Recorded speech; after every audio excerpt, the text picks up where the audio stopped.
Sa punto pong ito ay makakausap natin si Albay Governor Joey Salceda. Governor Salceda, good afternoon. Magandang hapon po rin. Sir, kamusta po ang sitwasyon dyan sa lugar ninyo? Nasa gitna po kami ng paghahanda at nakikita naman po namin na talaga napakalakas ng ulan mula po kanina alas 8. Umaabot na po ng 58.1 mm. Yan po ay sobrang lakas dahil nag-average po yan ng 15 mm per hour over the past 4 hours. Sir, so may na-monitor na ba kayo ng mga bayan po na nabaha or napakyapuhan? Opo, may nakapost na po ako sa Facebook ng mga pictures po doon sa Pulangi na piyesta pa man din. At makikita mo doon na yung mga tao hanggang lampas, malapit na po sa tuhod yung tubig.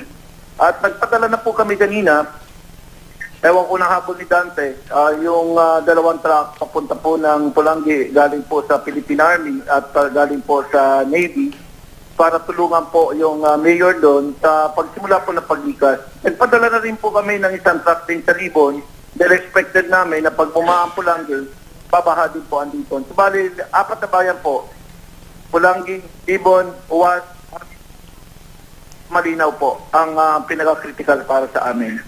Sir, yung report of damages and casualties so far, meron na po ba? So far, wala pa po. Mga reports pala ng mga incidents in terms ng pagbabaha, wala pa naman pong nare-report na pagguho. Pero sa ganitong klase po na pag-uulan na talagang walang tigil at napakalakas at talagang sentro ang Legazpi, ang aming pong probinsya, pinaghahandaan po namin na ma-maintain namin yung serious casualty kahit po may mangyari na mga pagguho o pagbabaha. At lalo-lalo na mamayang gabi, ang aming pinaghahandaan ay mukhang magsasabay po ang aming high tide at about 10:30. At samantala, based po sa forecast ng Pag-asa, ang center of the storm in the vicinity o nasa loob po ng Legazpi pagdating po din ng alas 10.